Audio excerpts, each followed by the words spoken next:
الحمد لله وحده والصلاة والسلام على من لا نبي بعده. أما بعد، أعوذ بالله من الشيطان الرجيم. بسم الله الرحمن الرحيم. يا أيها الذين آمنوا اتقوا الله وكونوا مع الصادقين. صدق الله العظيم. میرے محترم بزرگوں اور دوستوں عزیز بھائیوں،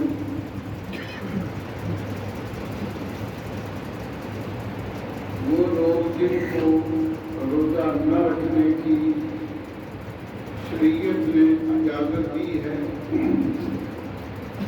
وہ بعد میں قضا رکھ سکتے ہیں. ان میں مسافر جو سفر میں ہو اور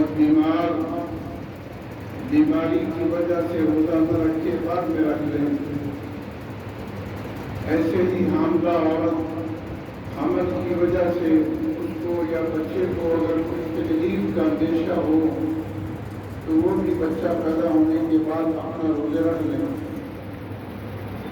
ایسے ہی وہ عورت جو بچے کو دودھ پلاتی ہے، اگر وہ بچہ فنل وغیرہ نہیں پی سکتا یا نہیں پیتا، ماں کے دودھ پر گزارا ہے. دودھ پلانے سے ماں کو روزہ رکھنے کی وجہ سے ماں کو تکلیف ہوتی ہے، اور اگر وہ دودھ نہ پلائے تو بچے کو تکلیف ہوتی ہے، تو اس کو بھی شریعت نے اجازت دی ہے وہ بعد میں قضا رکھ لیں. ایسے ہی تو آدمی جس کو روزہ رکھنے کی وجہ سے اتنی بھوک اور پیاس لگتی ہو کہ وہ مرنے کے قریب ہو جائے، تو اس کو بھی شریعت نے اجازت دی ہے. یا وہ آدمی جو بیمار تھا، بیماری کی وجہ سے کمزوری ہے جسم میں، اور اس کو یہ اندیشہ ہے کہ اگر روزہ رکھا تو پھر دوبارہ بیمار ہو جائے گا، اس کو بھی شریعت نے روزہ نہ رکھنے کی اجازت دی ہے. جب صحت مند ہو جائے تو بعد میں قضا رکھ لیں. یا وہ آدمی جو اتنا بوڑھا ہو گیا ہے، بڑھاپے کی وجہ سے افسوس ہے اور وہ روزہ نہیں رکھ سکتا، تو اس کو بھی شریعت نے اجازت دی ہے. اگر صحت اس کی ٹھیک ہو جائے تو رکھ لے، ورنہ فدیہ دے دیں. یہ تو ہے مسائل. اب جو ہے رمضان کے جو فضائل ہیں ان میں جو ذکر چل رہا ہے، زبان کے جو کانوں کی حفاظت، آنکھوں کی حفاظت اور زبان کی حفاظت. زبان کے بارے میں کل بھی بات ہوئی تھی کہ زبان جو ہے، زبان سے بڑے بڑے گناہ سرزد ہوتے ہیں. یہ ہے چھوٹی سی لیکن کام بہت بڑے بڑے کرواتی ہے. تو زبان کے کچھ گناہ کل بیان کیے تھے. زبان کے گناہوں میں سے ایک گناہ جھوٹ ہے. جھوٹ یہ بھی بہت بڑا گناہ ہے. قرآن کریم میں اللہ تعالیٰ نے کہیں بھی کافروں پر لعنت نہیں بھیجی، لعنت اللہ علی الکاذبین کہیں نہیں کہا، لیکن لعنت اللہ علی الکاذبین، جھوٹوں پر اللہ کی لعنت ہو. یہ اللہ نبی اللہ کے رسول نے بھی فرمایا کہ جھوٹے جو ہیں، جھوٹوں پر اللہ کی لعنت. جب آدمی جھوٹ بولتا ہے تو اس کے منہ سے بدبو نکلتی ہے، ہمیں نہیں پتہ چلتا، لیکن وہ بدبو اتنی زیادہ ہوتی ہے کہ جو فرشتے اس کے آس پاس ہوتے ہیں، اس بدبو کی وجہ سے 1 میل دور تک فرشتے بھاگ جاتے ہیں. اتنی وہ گندی بدبو ہوتی ہے جو جھوٹ بولنے والے کے منہ سے نکلتی ہے. جاہلیت کے دور میں بھی جھوٹ کو برا سمجھا جاتا تھا. جب ابو سفیان حبشہ کے بادشاہ کے پاس گیا جو مسلمان ہجرت کر کے وہاں چلے گئے تھے ان کے بارے میں کہ یہ ہمارے آدمی کچھ یہاں آ گئے ہیں، مکے سے ان کو واپس کر دیا جائے۔ حبشہ کے بادشاہ نے پوچھا کہ وہ نبی وہ شخص جس نے نبوت کا دعویٰ کیا ہے اس کے بارے میں مجھے کچھ باتیں بتاؤ۔ تو ابو سفیان نے ساری باتیں سچی سچی بتا دی کہ وہ ایسے سچ بولتے ہیں، یہ کرتے ہیں، وہ کرتے ہیں۔ کسی نے کہا کہ تم نے تو ساری باتیں ان کے بارے میں اچھی اچھی بتا دی۔ ابو سفیان نے کہا کہ مجھے یہ بات پسند نہیں کہ کل کو مجھے کوئی آر دے کہ یہ بھی جھوٹا ہے یا جھوٹا ہے اس میں، اس لیے میں نے سچ بتایا۔ یعنی وہ جاہل لوگ ہوتے جاہلیت کے دور میں وہ بھی جھوٹ کو اچھا نہیں سمجھتے تھے، برا سمجھتے تھے۔ بعض زبان ایسی جھوٹ بول دیتے ہیں، کسی بچے کو ورگلانے کے لیے مائیں جاتی ہیں کہ آپ تجھے کچھ چیز دیتی ہوں، اور بچہ آ جاتا ہے پھر دیتی نہیں اس کو، یا والدین بچے سے جھوٹا وعدہ کر دیتے ہیں، پورا نہیں کرتے۔ یہ بھی جھوٹ میں شامل ہے۔ حضور نے فرمایا، حدیث میں آتا ہے کہ ایک مرتبہ ایک عورت نے بچے کو آواز دی اور کہا کہ آ میرے پاس آ، تجھے چیز دیتی ہوں۔ حضور نے فرمایا کہ تم نے کچھ چیز دینی تھی یا ایسی جھوٹ اس کو بلایا تھا؟ حضور نے فرمایا کہ میں نے اس کو کھجور دینی تھی، ایک کھجور میں نے میرے پاس تھی، میں نے اس کو دینی تھی۔ تو حضور نے فرمایا کہ کھجور نہ دیتی تو یہ بھی تیرے نامہ اعمال میں جھوٹ لکھا جاتا ہے۔ جب آدمی کو بات منہ سے نکالتا ہے لکھنے والے لکھ لیتے ہیں، یہ دائیں اور بائیں کندھے پر کے بیٹھے ہیں فرشتے لکھ لیتے ہیں۔ اچھی بات منہ سے نکالو وہ بھی لکھی جاتی ہے، بری بات منہ سے نکالو تو وہ بھی لکھی جاتی ہے۔ بعض کتابوں میں اور حدیث میں بھی آتا ہے کہ جھوٹ بولنے سے روزہ ٹوٹ جاتا ہے۔ ہم پتہ نہیں روزہ رکھ کے کس نے سارا دن جھوٹ بولتے رہتے ہیں۔ ہاں، اگر دو آدمیوں میں کچھ جھگڑا ہے، لڑائی ہے، ان میں صلح کرانے کے لیے شریعت نے جھوٹ بولنے کی اجازت دی ہے۔ مثلاً دو شخصوں میں لڑائی ہے، اب ایک کے پاس جاتا ہے، جا کے کہتا ہے کہ یار میں اس آدمی کے پاس ہی ہو کے آیا ہوں اور وہ تیرے بارے میں بڑے اچھے خیالات رکھتا ہے اور تجھے اس نے سلام کہا ہے، حالانکہ اس نے سلام نہیں کہا، اور تو دوسرے کے پاس جا کے کہتا ہے کہ میں اس کے پاس ہی ہو کے آیا ہوں، تیرے بارے میں بہت اچھے خیالات رکھتا ہے، اور تو خام خواہ ناراض ہو کے کہتا ہے اس نے تجھے سلام کہا ہے۔ یعنی دو شخصوں میں صلح کرانے کے لیے شریعت نے جھوٹ بولنے کی اجازت دی ہے۔ ویسے جو ہے نا جھوٹ یہ تو بہت بری چیز ہے، جھوٹا آدمی جو ہے اس پر کوئی بھی اعتبار نہیں کرتا۔ اللہ کے نبی نے فرمایا کہ منافق جو ہے، منافق کی 3 نشانیاں ہیں، منافق کی 3 علامات ہیں۔ بات کرتا ہے تو جھوٹ بولتا ہے، امانت میں خیانت کرتا ہے، وعدہ خلافی کرتا ہے۔ جس آدمی میں ایک بات ہے تو گویا کہ اس کا ایمان مکمل نہیں۔ اگر یہ 3 باتیں ہیں، وہ چاہے روزے رکھتا ہو، نمازیں پڑھتا ہو، حج کرتا ہو، زکات دیتا ہو، اپنے آپ کو مسلمانوں کی فہرست میں شمار کرتا ہو، لیکن اللہ کے ہاں وہ مسلمان نہیں، وہ منافق ہے۔ اس میں یہ 3 چیزیں پائی جاتی ہیں۔ اس لیے جھوٹ بولنے سے آدمی کو پرہیز کرنا چاہیے، سوچنا چاہیے۔ جنگ کے میدان میں شریعت نے اجازت دی ہے، اگر جنگ کا میدان ہے وہاں بھی ایسا مسئلہ بن گیا ہے، لیکن پھر بھی ایسا جھوٹ بولنے کی توڑ موڑ ہو، یعنی ایسا جھوٹ جس کے کئی معنی نکلتے ہو۔ جیسے ہمارے مولانا محمد ناصر نانوتوی رحمۃ اللہ علیہ دارالعلوم دیوبند کے بانی جو تھے، انگریز نے ان کے خلاف وارنٹ جاری کر دیے۔ اب انگریز کے پولیس والے جو تھے ان کو تلاش کرتے پھر رہے تھے۔ کسی نے بتایا کہ مسجد میں ہوں گے، حضرت مسجد میں تھے، اب پولیس والے گروپوں سمیت مسجد میں آ گئے اور تو کوئی نہیں تھا مسجد میں، مولانا ہی مسجد میں تھے.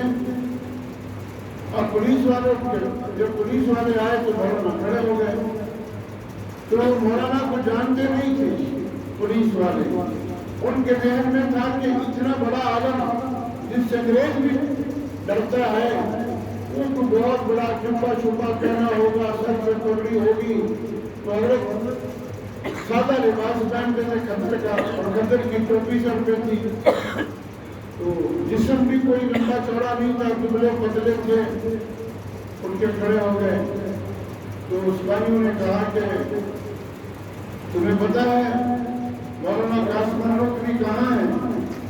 حضرت جہاں کھڑے تھے میں تھوڑا سا پیچھے ہٹ گیا، چند قدم پیچھے ہٹ گیا، اور فرمایا کہ ابھی تھوڑی دیر پہلے یہاں کھڑے تھے. یہ نہیں کہا کہ میں نہیں جانتا کہاں ہے، جہاں کھڑے تھے تھوڑا پیچھے ہٹ گیا، فرمایا کہ تھوڑی دیر پہلے یہاں کھڑے تھے. انہوں نے سمجھا پولیس والوں نے کہ پہلے یہاں کھڑے ہوں گے، آپ چلے گئے، پولیس والے چلے گئے. یعنی ایسا جھوٹ بھی ہو اس میں جو ہے نا گول مول ہو، اس کا جو ہے نا مانا جو اور بھی نکلتا ہو. تو واضح طور پہ جھوٹ بولنا یہ جائز نہیں ہے. اسی طرح ایک دفعہ شیطان کسی اللہ والے کو نظر آ گیا، ملاقات ہو گئی اللہ والے کی شیطان سے. تو اس اللہ والے نے شیطان سے کہا کہ یار مجھے کوئی ایسا گن بتا میں بھی تیرے جیسا بنوں. اس نے کہا آج تک مجھے سے یہ کسی نے فرمائش نہیں کی. لوگ یہ تو کہتے ہیں تو ایسی بات بتا کہ ہم تجھ سے دور ہیں، تیرے فریب سے بچ ہیں، لیکن ایسی فرمائش کبھی کسی نے نہیں کی. تو اللہ والے نے کہا کہ یار میرا دل چاہتا ہے کہ میں بھی تیرے جیسا ہو جاؤں، تجھ میں اور مجھ میں کوئی فرق نہ ہو، تو ایسا گن بتا مجھے. تو شیطان نے کہا کہ بس دو باتیں جو ہے نا ان پر پابندی سے عمل کرنا، تجھ میں اور مجھ میں کوئی فرق نہیں ہوگا، بس میں تیرا بڑا بھائی تو میرا چھوٹا بھائی. اس اللہ والے نے کہا کہ وہ جو باتیں کون سی ہیں بتا مجھے. اس شیطان نے کہا کہ بات بات پر جھوٹ بولا کر، بات بات پر جھوٹ بولا کر. اور اس نے کہا کہ بات بات پر قسمیں کھایا کر، خوب قسمیں کھایا کر، بات بات پر. تجھ میں اور مجھ میں کوئی فرق نہیں ہوگا، بس میں بڑا بھائی تو چھوٹا بھائی میرا. اس اللہ والے نے کہا کہ آج کے بعد میں وعدہ کرتا ہوں، اللہ سے عہد کرتا ہوں کہ ان دونوں باتوں میں سے کسی پر عمل نہیں کروں گا. نہ زندگی میں کبھی جھوٹ بولوں گا، نہ کبھی قسم کھاؤں گا. تو شیطان نے کہا کہ تم نے تو مجھے بھی دھوکہ دے دیا، آج کے بعد میں بھی کسی کو نظر نہیں آؤں گا. تو جھوٹ جو ہے نا یہ بولنا بہت بری بات ہے. جھوٹ سے آدمی کو بچنا چاہیے، جھوٹ سے پرہیز کرنا چاہیے. ہندوستان میں انگریز کے دور میں ایک جگہ پر ایک پلاٹ پڑا ہوا تھا، زمین کا ٹکڑا تھا. اس پہ مسلمانوں اور ہندوؤں میں جھگڑا ہو گیا. مسلمان کہتے تھے ہم نے یہاں مسجد بنانی ہے، ہندو کہتے تھے ہم نے یہاں مندر بنانا ہے. اور قریب تھا کہ دونوں پارٹیوں میں جھگڑا ہو جاتا. بات عدالت میں چلی گئی. جج انگریز تھا. انگریز نے دونوں پارٹیوں کو کہا کہ تمہیں کسی آدمی پر اعتماد ہے؟ اور ثبوت کسی کے پاس بھی نہیں تھا. نہ مسلمانوں کے پاس ثبوت تھا کہ یہ مسجد کا پلان ہے، نہ ہندوؤں کے پاس ثبوت تھا کہ یہ مندر کا پلان ہے. کوئی ثبوت نہیں تھا کسی کے پاس کہ یہ پلان ہے کس کا. انہوں نے کہا کہ تمہارا کسی پر دونوں پارٹیوں کا اعتماد ہے کہ وہ آدمی آ کے گواہی دے دے تو اس کی گواہی پر ہم فیصلہ کریں گے. تو دونوں پارٹیوں نے مولانا عاشق الہی جو تھے ہمارے بڑے بزرگ گزرے ہیں، بہت بڑے عالم تھے، ان کا نام لیا کہ وہ آ کے عدالت میں وہ کیا دیں گے، ہم ان کی بات پر عمل کریں گے. دونوں پارٹیوں نے اعتماد کا اظہار کر دیا. اب مسلمان بڑے خوش تھے کہ مولانا تو ہمارے ہیں، وہ مسجد کے حق میں کیسے بھی گواہی دیں گے. اور ہندو پریشان تھے کہ وہ مولوی صاحب تو مسلمانوں کے مولوی صاحب ہیں، وہ تو مسلمانوں کے حق میں بیان دیں گے۔ جب مولانا عارف کڑائی صاحب عدالت میں آئے، انگریز جج نے پوچھا کہ مولانا یہ بتائیں یہ پلاٹ کس کا ہے؟ مولانا نے فرمایا کہ یہ تو میں نہیں جانتا پلاٹ کس کا ہے، لیکن اتنا جانتا ہوں کہ یہ پلاٹ مسجد کا نہیں ہے، اتنا جانتا ہوں کہ یہ پلاٹ مسجد کا نہیں ہے، یہ نہیں میں جانتا کس کا پلاٹ تھا، لیکن یہ مسجد کا نہیں ہے۔ اور مسلمانوں نے جناب مولانا کے خلاف نعرے لگانے شروع کر دیے کہ مولانا بک گئے، پتہ نہیں ہندوؤں سے کچھ پیسے دے دیے انہوں نے، یہ بک گئے، اور مسلمانوں کے خلاف بیان دے دیا انہوں نے۔ جج انگریز تھا، اس نے یہ فیصلہ لکھا کہ آج مسلمان مقدمہ ہار گیا لیکن اسلام جیت گیا، مسلمان آج مقدمہ ہار گیا اور اسلام جیت گیا۔ یعنی مولانا نے آج عدالت میں آ کے بھی سچ بولا ہے، جھوٹ نہیں بولا۔ یہ پلاٹ تھا ہندوؤں کا، وہ ہندو لڑکے تھے، تو 6-7 بھائی تھے، وہ کہیں اور رہتے تھے، ان کے باپ میں یہ پلاٹ خریدا ہوا تھا اور باپ فوت ہو گیا تھا۔ اب یہ پلاٹ بڑا ہوا تھا وہاں، وہ اس انتظار میں تھے کہ جب سارے بھائی بڑے ہو جائیں گے تو پھر اس کو بیچ کے آپ کو تقسیم کرنے کے بعد پلاٹ بڑا ہوا تھا وہاں۔ اب کسی کو پتہ نہیں تھا کہ پلاٹ ہے کس کا، بس مسلمان اور ہندوؤں نے اس کو جھگڑا شروع کر دیا۔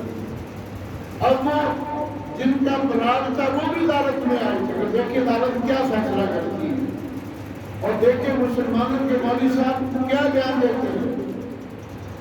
جب مولانا نے یہ بیان دیا کہ یہ میں نہیں جانتا پلاٹ کس کا ہے، لیکن یہ میں جانتا ہوں کہ یہ پلاٹ مسجد کا نہیں ہے، تو ان بھائیوں نے ایک سائٹ پہ جا کے مشورہ کیا کہ یار یہ اگر مولوی صاحب چاہتے تو آج یہ کہہ دیتے کہ یہ پلاٹ مسجد کا ہے، عدالت ان کے حق میں فیصلہ کر دیتی۔ اس سے یہ ثابت ہوا کہ اسلام میں جھوٹ بولنے کی گنجائش نہیں ہے، اسلام سچا مذہب ہے، تو ہمیں بھی یہ مذہب اختیار کر لینا چاہیے۔ وہ جتنے بھائی تھے سارے کے سارے، ابھی مولانا نہیں تھے، مولانا کے پاس آئے اور کہا کہ مولانا یہ پلاٹ ہمارا ہے، ہم اس پلاٹ کے مالک ہیں، ہمارے پاس سارے ثبوت ہیں، سارے کاغذات ہیں، ہمیں آپ کلمہ پڑھائیں اور مسلمان کریں۔ اور سارے کے سارے بھائی کلمہ پڑھ کے مسلمان ہو گئے اور انہوں نے کہا کہ یہ پلاٹ ہم مسجد کو دیتے ہیں اور ہم پیسے بھی لگائیں گے، مسجد بھی بنائیں گے، پیسے بھی لگائیں گے، پلاٹ بھی دے دیا، مسجد بھی بن گئی۔ سچ کا یہ نتیجہ نکلا۔ اگر مولانا جھوٹ بول دیتے تو مسلمان بدنام بھی ہوتے اور پلاٹ بھی نہ ملتا۔ تو سچ جو ہے نا، سچ بولنے کے بڑے فائدے ہیں اور جھوٹ بولنے کے بڑے نقصانات ہیں۔ تو روزہ جو ہے بعض علماء کے نزدیک جھوٹ بولنے سے روزہ ٹوٹ جاتا ہے، اس لیے روزہ رکھنے کے بعد آدمی کو زبان کی حفاظت کرنی چاہیے، جھوٹ نہیں بولنا چاہیے، غیبت نہیں کرنی چاہیے، گالی گلوچ نہیں کرنی چاہیے۔ حدیث میں آتا ہے ایک مرتبہ اللہ کے نبی وضو فرما رہے تھے اور صحابہ کرام وہ آپ کا وہ وضو والا پانی گر رہا تھا، اس پانی کو لے کے اپنے چہرے پر مل رہے تھے، تو حضور نے فرمایا کہ تمہیں کس چیز نے اس پر آمادہ کیا کہ میرے وضو والے پانی کو اپنے چہرے پر مل رہے ہو؟ تو صحابہ کرام نے کہا اللہ اور اس کے رسول کی محبت میں، اللہ اور اس کے رسول کی محبت نے ہمیں اس پر آمادہ کیا۔ تو حضور نے فرمایا کہ جو آدمی سچ بولتا ہے جھوٹ نہیں بولتا،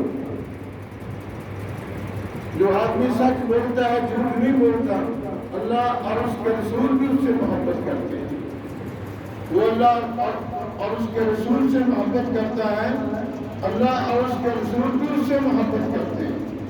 جو آدمی یہ دعویٰ کرے کہ مجھے اللہ اور اس کے رسول سے محبت ہے اور پھر جھوٹ بھی بولے، وہ دعوے میں جھوٹا ہے، سچا نہیں ہے۔ اللہ سے دعا ہے اللہ تعالیٰ ہمیں اس ماہ مبارک کی قدر کرنے کی توفیق عطا فرمائے، اس کی رحمتوں سے برکتوں سے اللہ ہمیں فائدہ اٹھانے کی توفیق عطا فرمائے۔ وآخر دعوانا ان الحمد للہ رب العالمین۔